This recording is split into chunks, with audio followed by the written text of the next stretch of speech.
Welcome to Zoology Studies. இன்னைக்கு நாம இந்த வீடியோல என்ன பார்க்க போறோம் அப்படினா compound microscope structure and their usage. வாங்க வீடியோக்குள்ள போலாம்.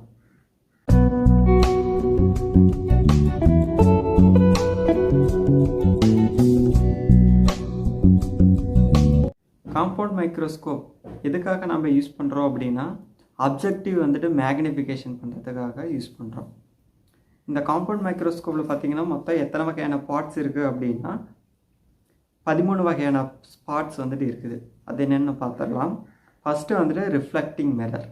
ரிஃப்ளெக்டிங் மிரர் அப்படிங்கிறது ஒண்ணுமில்ல, அதாவது கீழ பேஸ்ல இருக்கக்கூடிய ஒரு பார்ட் காம்பவுண்ட் மைக்ரோஸ்கோப்ல.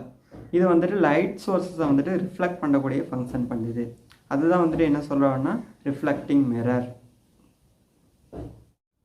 அடுத்து இருக்கக்கூடிய பார்ட்ஸ் என்ன அப்படின்னா கண்டென்சர். கண்டென்சர்ங்கிறது ஒன்றுமில்லை, ரிஃப்ளெக்டிங் மிரருக்கு மேலே இருக்கக்கூடிய பார்ட்ஸ் தான் என்ன சொல்கிறோன்னா கண்டென்சர்னு சொல்கிறோம். இதுக்கு பேர் இன்னொன்று என்ன சொல்லுவோம்னா டயஃப்ராம்னு சொல்லுவோம். இது மிரரில் இருந்து வரக்கூடிய லைட்டை வந்துட்டு ஆப்ஜெக்ட்க்கு வந்துட்டு கொண்டுட்டு போகுது. இதனுடைய வேலை இதுதான். அடுத்து பார்த்தீங்கன்னா அப்ஜெக்டிவ் லென்ஸ். அப்ஜெக்டிவ் லென்ஸ் அப்படிங்கிறது ஒன்றுமில்லை, நம்ம வைக்கக்கூடிய ஆப்ஜெக்டை வந்துட்டு மேக்னிஃபை பண்ணக்கூடிய லென்ஸ், அதுதான் வந்துட்டு ஆப்ஜெக்டிவ் லென்ஸ். அடுத்து பார்த்தீங்க அப்படின்னா ஐபீஸ். ஐபீஸுங்கிறது ஒன்றும் இல்லை, நம்ம ஆப்ஜெக்டை வந்துட்டு மேக்னிஃபை பண்ணி பார்க்கக்கூடிய இடத்துக்கு பேர் என்ன அப்படின்னா ஐபீஸ். இந்த ஐபீஸில் தான் வந்துட்டு ஆப்ஜெக்ட் வந்துட்டு மேக்னிஃபை ஆனதை நம்மளால் பார்க்க முடியும். அடுத்து பார்த்தீங்கன்னா பாடி டியூப். பாடி டியூப்புங்கிறது ஒன்றும் இல்லை, அதில் வந்துட்டு 2 பார்ட்ஸ் இருக்குது.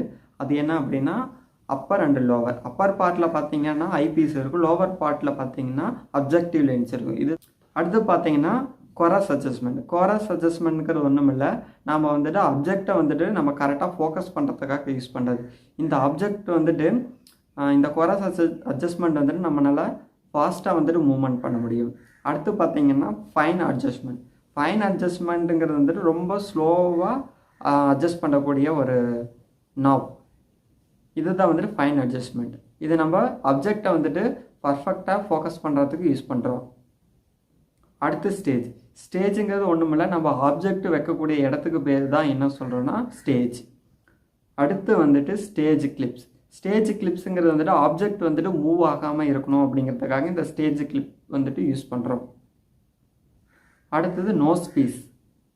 நோஸ் பீஸ் அப்படிங்கிறது ஒன்றும் கிடையாது, அப்ஜெக்டிவ் லென்ஸ்.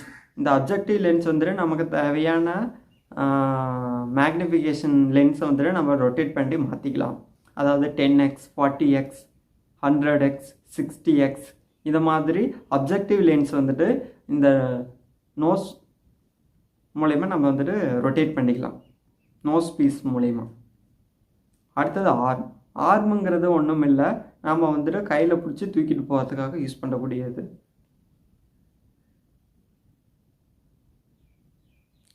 அடுத்து பார்த்தீங்கன்னா இன்குலேஷன் ஜாயிண்ட். இந்த இன்குலேஷன் ஜாயிண்ட் அப்படிங்கிறது ஒன்றும் கிடையாது, நம்ம உட்காந்துட்டு இருக்கிறோம் அப்படின்னா நமக்கு தேவையான மாதிரி ஐபீஸை வந்துட்டு நம்ம அட்ஜஸ்ட் பண்ணிக்கலாம்.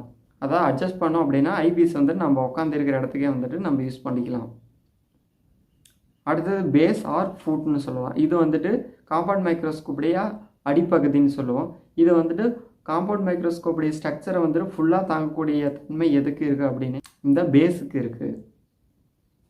இப்போ நம்ம ஒரு ஆப்ஜெக்டை வந்துட்டு எப்படி காம்பவுண்ட் மைக்ரோஸ்கோப் மூலமா ஃபோக்கஸ் பண்ணுறது அப்படிங்கிறத பார்க்கலாம்.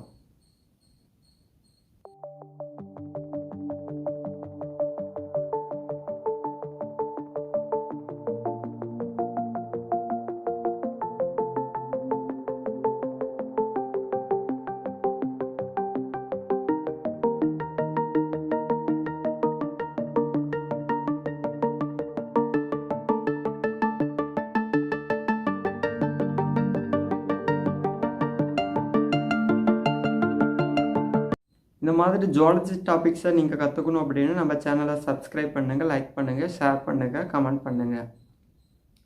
தேங்க்ஸ் ஃபார் வாட்சிங்.